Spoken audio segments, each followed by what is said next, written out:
Deixa que eu falo, salve rapaziada. Eu não sei, ô Baldassi, se eu dou boa noite, se eu dou bom dia, né? Porque a gente começou na terça, mas já tá virando quarta-feira, semana Grenal.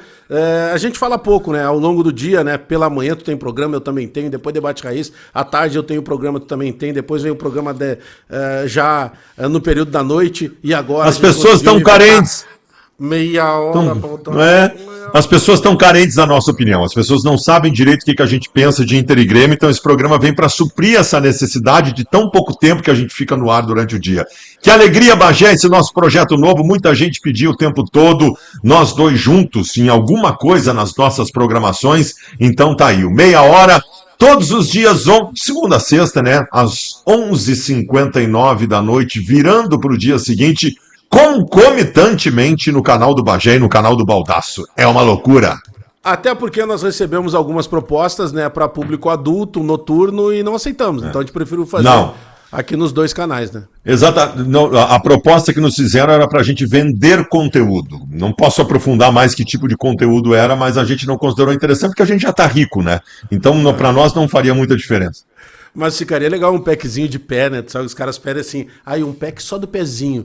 O meu pé é 45, fetiche. O teu também é.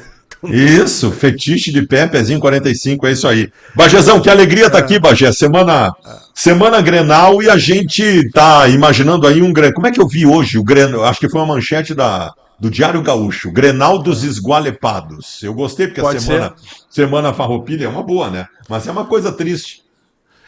Mas vamos lá, tá? A gente, ao longo aí das nossas vidas, né, Baldassi? É muito legal estar aqui contigo, porque, poxa, a gente tem uma estrada de muitos anos trabalhando nas tradicionais. Poxa, eu aprendi demais contigo e não é brincadeira. Eu me lembro de tu fazendo a gaúcha o Solta a Batucada aí do pré-jornada, cara. Aquilo era incrível. Eu ali na Rádio Guaíba ganhava muito menos do que tu ganhava na gaúcha. Embora tu não ganhasse muito, mas ganhava muito mais do que a gente. Mas a gente olhava ali a gurizada começando. E, poxa, a gente tem pouca idade. Eu tenho, 2 anos de diferença de idade de ti. Mas tu começou muito cedo. Então, quando pá, aquele solta a batucada aí, e aí subia, a gente olhava, caramba, meu, o que esse cara tá fazendo? Tá ancorando na Rádio Gaúcha. Então é muito legal. Hoje a gente tá vivendo esse outro momento. E, poxa, a gente tá fazendo aqui um programa, a gente já trabalha junto, mas agora com esse meia hora, no meu canal e no teu canal, sabe, num horário que a gente inventou, depois de trabalhar o dia inteiro. Então, cara, é muito bom estar dividindo esse espaço contigo, a gente fica sempre se zoando o tempo inteiro, mas tu é uma referência e principalmente tu é um ser humano do caralho, então é muito bom. Mesmo que só meia hora a gente tá dividindo esse espaço aqui. Bajazão, a alegria é minha também, tu sabe o quanto eu te considero. Tu é um cara que eu passei a ter proximidade depois, já tinha alguma coisa de proximidade em vários momentos, mas proximidade mesmo, até pelo dia a dia, com as nossas ações comerciais que a gente faz juntos toda hora. É uma alegria estar contigo, tu é um dos caras mais competentes, mais brilhantes que eu conheci na minha vida. Tu faz esse absurdo sucesso. Sabe que eu fui galgando degrauzinhos assim para conseguir chegar onde eu cheguei. O Bagé foi um avalanche. O Bagé saiu da RBS, veio para o Debate Raiz, abriu. Vou fazer jornada. Tu vai fazer jornada? Então tá. Começa um processo então, Bagé. Vai dar tudo certo lá adiante. O Bagé largou já na primeira colocação, atropelando todo mundo. Então vambora que a gente tem muito a falar. Bagézinho, alguém me perguntou já à tarde o seguinte, quem tem mais... Aquela pergunta clichê de Grenal, né? Quem tem mais a perder no Grenal? Eu não tenho dúvida que é o Inter, cara. Eu não tenho dúvida que é o Inter, não só por ser no Beira-Rio, porque o Grêmio tem perspectivas. Por pior que esteja, o Grêmio está muito mal e o trabalho do Mano Menezes é muito ruim, mas o Grêmio tem perspectivas. O horizonte do torcedor do Grêmio é bem diferente do horizonte do torcedor do Inter. O torcedor do Grêmio vê o Arthur e o William em campo, que chegaram agora. O torcedor do Grêmio vislumbra o término de uma das piores gestões da história do clube. O torcedor do Grêmio recebeu um estádio de presente. O torcedor do Grêmio olha um presidente com um multibilionário ali adiante fazendo coisas positivas. Eu não tenho nada, Bagé. A única coisa que eu tenho neste momento é um trabalho que faliu, de um time que faliu e de uma direção incompetente que não tem nem coragem para mudar o que faliu, Bagé. O Inter perde mais. Mas, ô Baldassi, eu sei disso, tá? Mas durante muito tempo nas nossas vidas, a gente sempre acompanhou o Clássico Grenal, seja antes como isento, depois como identificado, antes só como torcedor, e vários momentos um time que chegava esgualepado ganhava, o que chegava bem por vezes perdia. Aí é o ponto que tu coloca aí nessa manchete, talvez, do Diário Gaúcho, né? Os dois chegam num momento manquitolando, tá? Mas eu concordo contigo que o conjunto atual, ele é menos pior para o Grêmio. Eu não tô dizendo nem que é melhor, tá? Ele é menos pior, o Inter tá 2 pontos ainda. O Inter ainda tem pontuação à frente do Grêmio, mas eu acho que essa pressão até do próprio estádio Beira-Rio, tá? Eu não sei se para o momento do Inter o ideal seja jogar em casa. Olha que louco que eu tô falando. Porque daqui a pouco, dependendo da situação de pressão que o Roger tá exposto e alguns jogadores, se passa ali 15, 20 minutos e o Inter não abre o placar ou não demonstra uma superioridade ao Grêmio, eu acho que essa torcida presente no Beira-Rio, ela pode virar contra o próprio Roger. Vamos falar de motivação agora. Vamos falar de motivação. Pensando em torcida. Primeiro, pode anotar aí. Beira-Rio, na parte do Inter, não vai estar lotado. Não Eu vai também estar acho que lotado. não. Pode anotar aí, a torcida do Internacional não tem mobilização nesse momento. Inclusive, eu ouço de muitos colorados, eu não concordo com isso, que eu jamais torceria para o Inter perder um jogo, mas tem muito colorado dizendo tomara que perca o Grenal, porque aí não vai ter desculpa para não demitir o treinador. Né? Então, por parte do Internacional, pensando em motivação do torcedor para esse jogo, é mínimo. Por parte do Grêmio, tem além dessas coisas todas que eu citei aqui, tem uma outra coisa que eu não sei se é importante para vocês, mas eu imagino que seja. O Grêmio magoado com o Roger pode fazer com que o Roger receba um pontapé na bunda no final de semana, Bagé. Eu acho que tem tudo isso. O Clássico Grenal, ele nos possibilita, né? É uma competição dentro de uma outra competição e que nos traz todas essas possibilidades, né? De tu te morder e de tu te mobilizar. O Grêmio, por exemplo, vai estrear o William, que é um jogador extra classe, e que mesmo estando sem jogar há mais de mês, o William, ele tem mais qualidade do que o Edenilson estando treinado, que o Alex Santana estando treinado. O Arthur é um reencontro com o Grenal. Né, o Arthur chegou, estreou contra o Mirassol, fez um baita jogo dentro das possibilidades dele. O Cuejar é outro cara que está se afirmando. O Mano precisa desesperadamente desse resultado. Agora, claro, que a gente vai para um confronto que daqui a pouco, dentro de campo, os próprios jogadores do Inter podem se mobilizar. Agora tu toca num ponto de torcida, Baldasso, e tu sabe o que mais incomoda? Como em qualquer relação. Quando tu tá irritado com alguém, tu tem um sentimento por alguém. Quando tu despreza esse alguém, aí é o pior sentimento. Bah. E eu vi ali a galera do teu canal falando, né, em tantas programações que vocês fazem ao longo do dia, a preocupação que vocês tiveram de fazer a cobertura da chegada do Inter, e o Inter tinha montado até um esquema de segurança e não tinha nenhum torcedor. Ninguém. E isso é uma resposta muito ruim da torcida, tipo assim, né, se preocupa com segurança, a gente não tá nem aí. E eu acho que isso pode se refletir dentro do Grenal.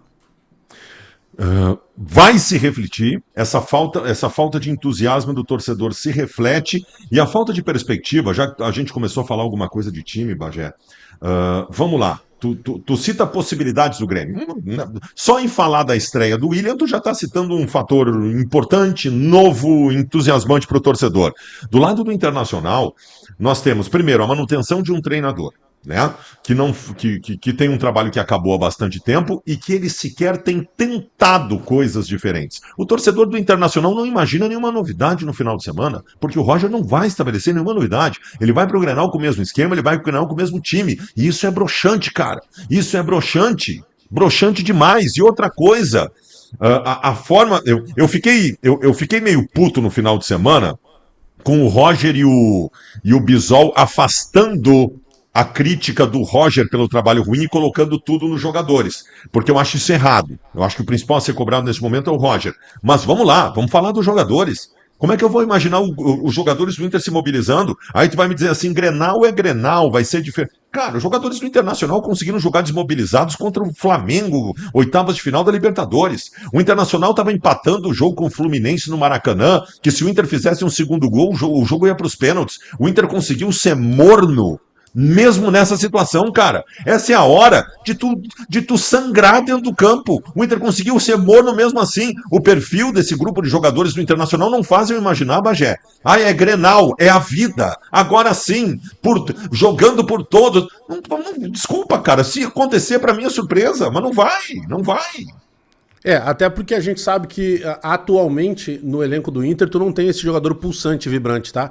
Tu tem uma liderança técnica, é um cara que joga muito, ele desequilibra em Grenal, que é o Alan Patrick. Mas ele não é o cara vibrante. Pelo contrário, ele é aquele cara calado, que é tecnicamente maravilhoso, acho que um baita jogador, é o homem Grenal, ele decide Grenal, Eu quero sim que o Mano daqui a pouco veja uma forma lá de tentar neutralizar ele, porque se dá espaço ele acaba crescendo. Mas tu não tem um jogador explosivo, né? Tu não tem um jogador que tenha... Vamos pegar aqui, ó. Antigamente tu tinha lá... daqui a pouco não tinha um 10 em determinado momento, tava o Índio lá atrás, lá... sentando a brasa, sabe? Esses caras, o Bolívar. E, claro, eu tô pegando também jogadores de um outro patamar. Não, mas tu não tem essa injeção de ânimo. Tem times ruins da história do Internacional que eram muito mais abnegados e conseguiam coisas melhores que o de hoje. Tem times e que é o fator Grenal. O fator Grenal é Claro. isso. Vários e vários jogadores entraram pra história e não eram jogadores bons, eram jogadores que apareceram bem no Grenal. E se sustentaram pelo Grenal. Ô, Baldasso, tem uma coisa que me incomodou muito, e eu acho que é uma situação que devesse ter um cuidado maior, eu acho que é muito mais das diretorias. Torcida visitante, tá? O Grenal anterior, quando foi na Arena, a torcida visitante, o valor de superior, ele tem uma lei, né? Que a arquibancada, por exemplo, que tu vai botar o torcedor visitante, ela não pode ter um valor diferente do torcedor local naquela arquibancada. Sim, então, no mesmo setor. No mesmo setor. Foi cobrado algo em torno de R$100 do torcedor do Grêmio na superior no Grenal passado, e naturalmente... Não, do Grêmio e do Inter, né? Porque tinha que ser o mesmo valor. Tá. Isso, tá? Mas no jogo lá na Arena. Dessa vez, o setor em que vai ficar o torcedor do Inter, do Grêmio no Beira-Rio, ele custa R$220, ele custa mais do que o dobro. E aí o que fez a direção do Inter? Botou também... não, Bajé, mas espera aí, o Grêmio vai pagar 220, mas o Inter também. Só que o torcedor do Inter, que é sócio nesse setor, ele tem um desconto natural, então ele não vai pagar. E tu pode, inclusive, pagar meia entrada, por exemplo. Então, assim, ó, eu acho que para o Grenal... Isso. Não, é que assim, é que legalmente eles deram, entre aspas, um drible. Entendeu? Tá bem. Porque legalmente... o mesmo valor. Mesmo valor. Só que daí, se o cara for associado naquele setor, naturalmente ele vai pagar menos. Então, que eu vejo assim... Não é legal isso. Eu acho que isso é desnecessário num clássico desse tamanho. Num momento em que a gente tá aí, eu e tu, a gente abriu o programa dizendo que, poxa, vai ser o clássico dos esgualepados, né? É o clássico de todo mundo olhando pra baixo. O Lauro Quadros falava da gangorra, a gangorra quebrou agora, tá os dois pra baixo e tal. Eu acho que não precisava ser assim, sabe? Eu acho que tem que ter uma relação de pelo menos reciprocidade. Aquilo que é entregue para um torcedor no estádio, que seja entregue no outro. Primeiro, a reciprocidade. Segundo lugar, cobrar R$200 para ver um clássico Grenal neste momento foi muito completamente fora da realidade. Foi mal a direção do Inter. Foi mal a direção do Inter. Quantas vezes eu vou ter que repetir sobre tudo, né? Foi mal a direção do Internacional. Ô, Bagé, o Mano tem chance de cair no final de semana? Não, e te digo mais, tu pode até me perguntar assim, Bagé, mas depende do resultado. Não, o Mano não vai cair. Sabe por quê? Porque a direção do Grêmio, ela tem uma preocupação, só que ela já tem uma definição. Não tem como contratar um técnico só até dezembro.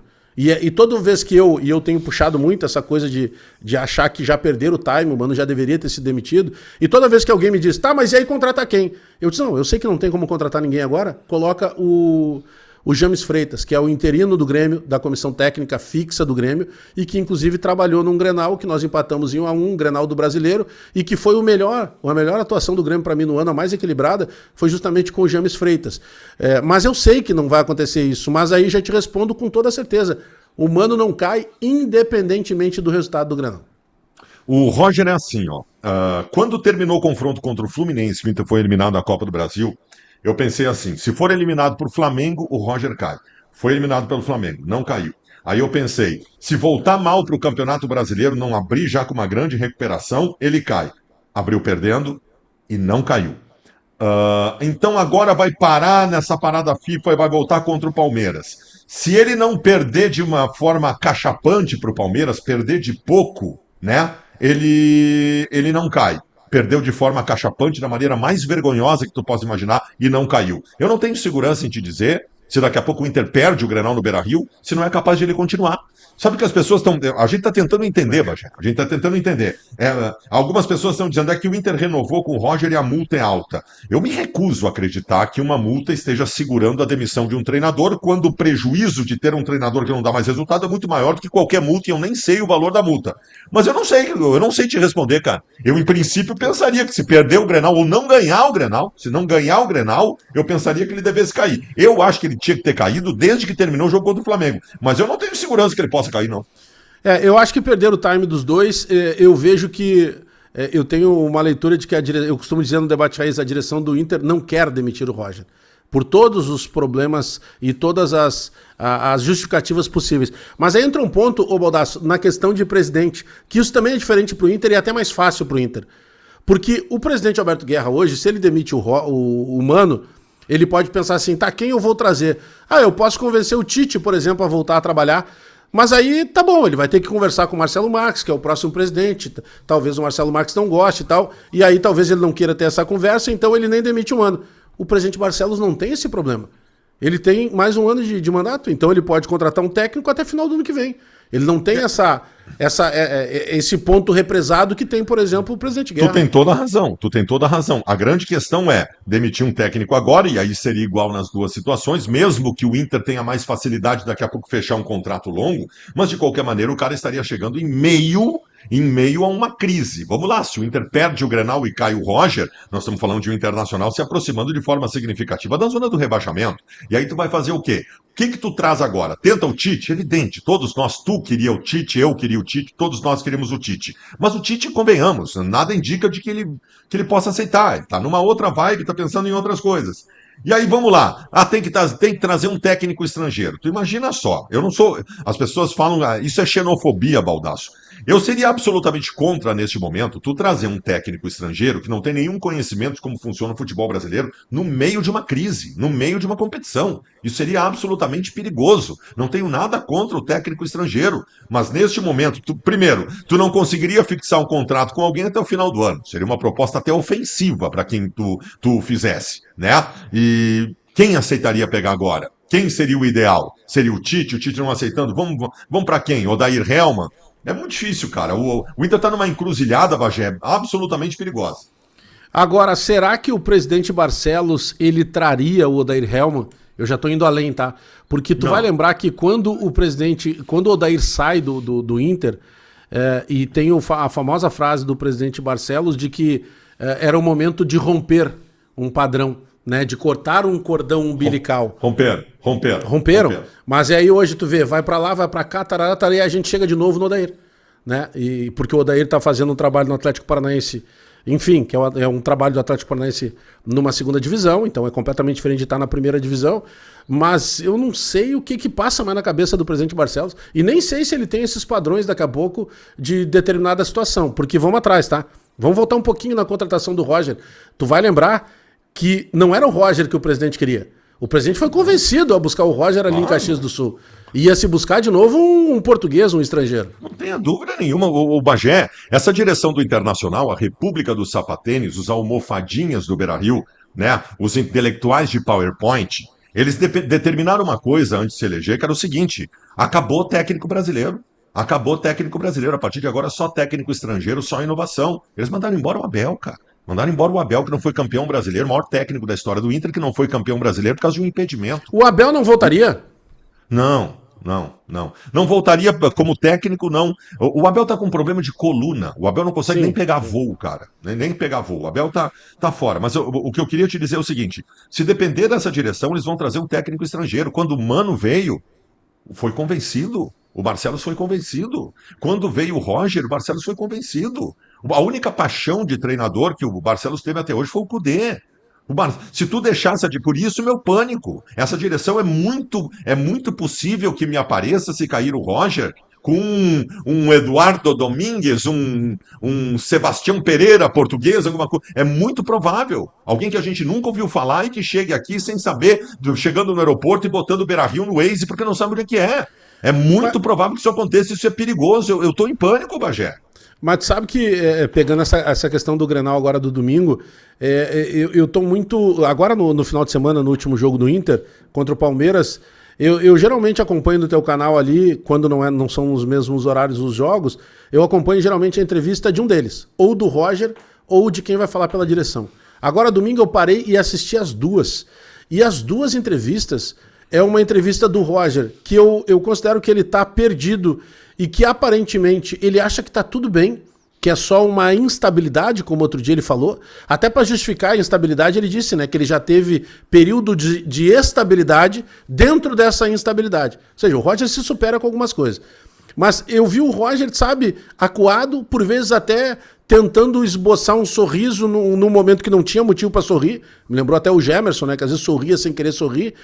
E ele tentando a todo momento justificar e não assumindo algum problema. E aí quando vem o Bisol foi lá e fez o papel do dirigente. O Bisol bancou o Roger e botou na mochila dos jogadores. Eu não sei como é que tá esse vestiário do Inter, sabe? Não, imagina. Porque, convenhamos, né? Porque se tu toma uma pancada, vamos supor o Abel. Vamos pegar o D'Alessandro, que hoje é o homem do futebol. Se o D'Alessandro dá uma pancada nos jogadores, o D'Alessandro podia entrar lá no vestiário e daqui a pouco dizer, o Renato fazia muito isso. Acabei de bater em vocês lá, cara, porque a gente tá precisando mostrar uma resposta pro torcedor. E os caras assim, Renato, deixa com a gente que tamo junto aqui.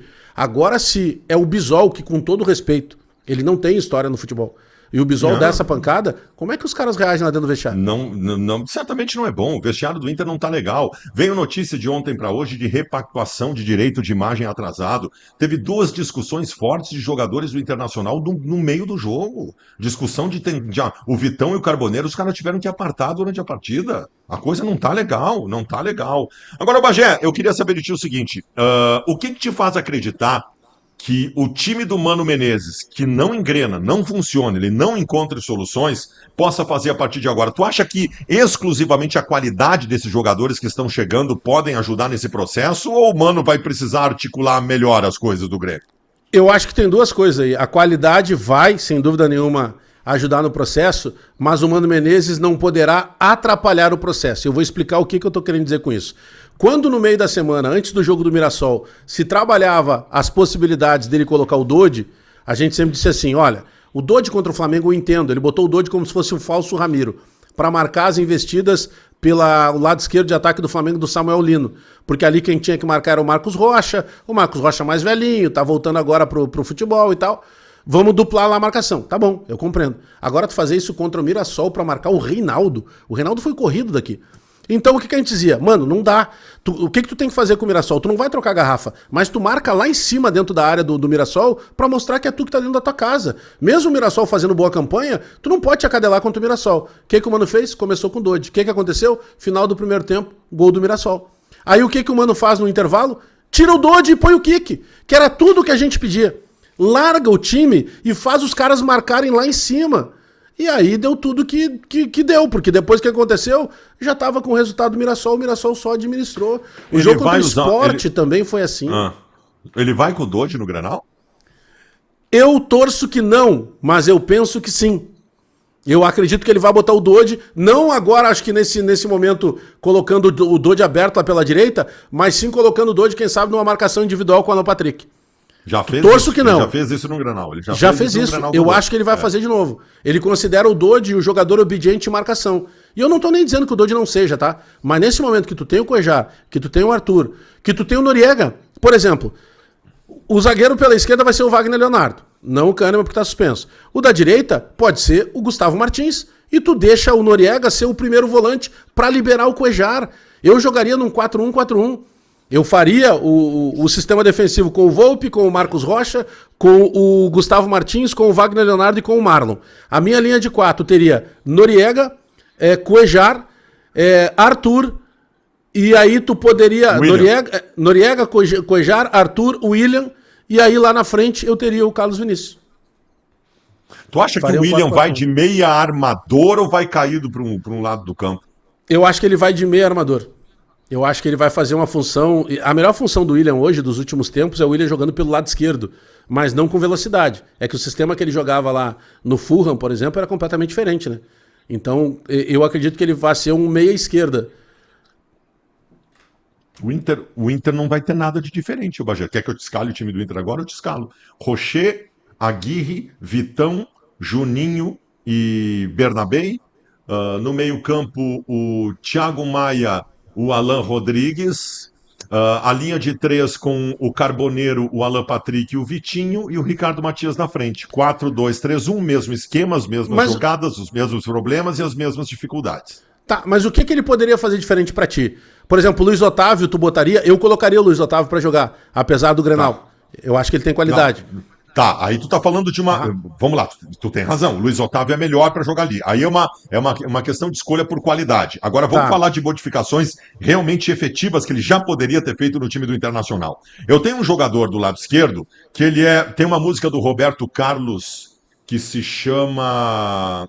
É uma música de um disco do Roberto Carlos de 1977. Em determinado momento a música diz o seguinte: Você foi a melhor coisa que eu tive. Mas o pior também em minha vida é o Bernabéu. O Bernabéu é a melhor coisa que eu tive, mas o pior também em minha vida. Porque o Bernabéu marcando é um desastre. O Internacional já tomou dezenas de gols por ali, nunca se tomou uma solução. O Internacional tem uma forma de jogar nesse momento que seria melhor, que foi testada pelo Roger uma vez, do dia para noite, num jogo em que o Inter jogou com um time reserva contra o São Paulo no Beira-Rio, que é um 3-5-2. Que é um 3-5-2, liberando o Bernabéu e bota 3 zagueiros, que na verdade seria quase um 5-3-2, porque mesmo com 3 zagueiros, o Aguirre e o Bernabéu poderiam voltar para ajudar também. Essa é a única forma de imaginar o Inter funcionando. Eu vou jogar um Grenal, como eu tenho jogado quase todos os jogos, com o Bernabéu na lateral esquerda, sendo um jogador que tenta bastante à frente, que não consegue marcar nenhuma formiga. E vai ser um buraco do Inter, o Mano Menezes sabe disso, vai jogar em cima disso e nada muda. Eu não sei exatamente o que ele pode mudar, mas eu não acredito que o Roger não vá mudar, o Baldasso. Justamente por isso, porque ele tomou pancada recentemente e exigiram que ele mudasse. Ele não mudou e provou que ele estava errado. E tu acaba de matar a frase. Pô, ele sabe que o Mano sabe exatamente como é que ele joga. E o próprio Bernabéu, o mérito dele e demérito. Porque quem chegou e disse assim, cara, vou botar esse pequeno para jogar aqui. Não fardava antigamente com o técnico anterior, o Bernabéu. Então quem dá moral pro Bernabéu é o Roger. Pô, o Roger foi um lateral de muito boa qualidade, principalmente marcando. É impossível que o Roger não consiga entender que um dos problemas do Inter hoje seja a bola nas costas do próprio Bernabéu. Pois é que o Roger estabeleceu no começo do ano um lado esquerdo do Internacional que funcionava por música. Porque o Bernabéu não era muito exigido, porque era campeonato gaúcho, e o Wesley e o Bernabéu faziam uma festa na frente por conta da fragilidade técnica dos adversários. O grande problema do Roger, Bagé, é que os problemas começaram a acontecer assim que terminou o campeonato gaúcho, e é natural que começasse a acontecer, jogos mais difíceis e tal, não tem nada de errado nisso, alguma instabilidade, nada de errado nisso, tudo normal. Só que os problemas foram se acumulando e o Roger não encontrou solução para nenhum deles, cara. Nenhum deles, até o Inter falir. Até o Inter falir e chegar nesse ponto que chegou agora. Bagé, eu não acredito que o Roger vai fazer nada de diferente. Não fez até agora, para mim não vai fazer nada, vai tentar as mesmas coisas para ter o mesmo resultado. Mas aí não tem sentido nenhum, Baldasso. Eu concordo com o teu sentimento, mas é impossível que o Inter não vá modificar nada. Ou se não em peças, pelo menos em alguma disposição tática, algo diferente. Porque hoje o Inter é mais previsível do que já foi ao longo da competição inteira. Porque do lado do Grêmio, por exemplo, o próprio Roger vai ficar pensativo. Tá, mas será que ele vai com o William ou ele vai sem? Por exemplo, o Carlos Vinícius e o Marcos Rocha, eles estão sendo escondidos pelo Grêmio praticamente. Por quê? Porque, de novo, nos treinamentos do Grêmio, o Grêmio está fazendo questão de não colocar fotos ou filmagens dos dois jogadores treinando. E possivelmente vai ser entre aspas, um mistério de Grenal que vai ser levado até o momento das escalações oficiais. Então, quer dizer, o Mano vai ter faca e queijo na mão o tempo inteiro. Porque ele só poderá surpreender o Roger, não o contrário. O Roger, o mistério do Inter é se o calção vai ter listras brancas ou vermelhas. Esse é o único mistério do Internacional. Não vai ter nada diferente, cara. E me surpreende, me decepciona do Roger. Porque, cara, quando tu tá... Isso vale pra nossa vida, Bagé. Quando nós estamos com a corda no pescoço, quando foi tudo pro espaço, tu vai... Aí, bom, já tá tudo ferrado mesmo, então agora nós vamos tentar uma coisa diferente. O Roger tá com a corda no pescoço desde que terminou o jogo contra o Flamengo. O Roger não tinha mais nada a perder. O Roger não tem mais nada a perder, Bagé, ele já perdeu tudo. Agora era hora de jogar o balde pra cima e inventar qualquer coisa diferente. Ele não faz, eu não consigo entender isso, cara. Mas é baseado nisso que eu acredito que ele vá com alguma novidade. Não sei te dizer qual a novidade, não passa nem pela minha cabeça o que ele pode fazer diferente, mas não tem sentido ele, nesse momento, se abraçar nessa âncora que está afundando. Não, ele tem que tentar nadar para cima. Eu não sei nem se ele pode fazer algo diferente, mas eu não acredito sinceramente, Baldasso. E eu duvido que pelo lado do Grêmio o Mano não esteja esperando algum tipo de novidade. Algum tipo de novidade o Roger vai promover no time. Não tem sentido ele ir da mesma forma. Pra gente terminar, Bajazinho, o Grenal tem favorito pra ti? Cara, eu acho que o Grenal sempre tem um favorito e eu acho que o fator casa, ele é um favoritismo ligeiro. Não quer dizer que isso seja na prática quem é favorito ganhe, tá? Mas aí, ao mesmo tempo, eu vou me contradizer. Porque eu acho que nesse momento o abalo ele é maior no Inter. E eu acredito, sinceramente, que se eu fosse colocar um favoritismo nesse momento, por menor que ele seja, eu colocaria no Grêmio. Cara, eu também acho que Grenal sempre tem favorito. E pra mim o favorito é sempre quem tá melhor, velho. Não tem ninguém melhor. Não, Eu não melhor não. consigo ver, eu não consigo ver nem sequer um Grenal bem jogado. Assim, ó, já vou antecipar meu palpite que a gente vai colocar aí durante a semana. Para mim é 0-0 feio. Acho que ninguém, acho que nem o fator casa, com a falta de entusiasmo da torcida do Inter, pode fazer a diferença pro Internacional. Tô bem desanimado, Bajezinho. Mas agora eu vou dormir, Bajezinho. Ah, tá na hora também, né? Pelo amor de Deus, né? Tá na Amanhã a gente volta? 23h59? Amanhã a gente volta. Hoje, no caso, 23h59. né? Quarta-feira é quarta pra quinta, já né? passou da meia-noite, exatamente, é hoje. Já não é me quarta confunde, agora. Bagé. Não me Já é quarta confunde, agora. não me confunde. Beijo, Bagé. Tá. Beijo, põe teu pijama aí, tchau. Tchau, tchau, tchau.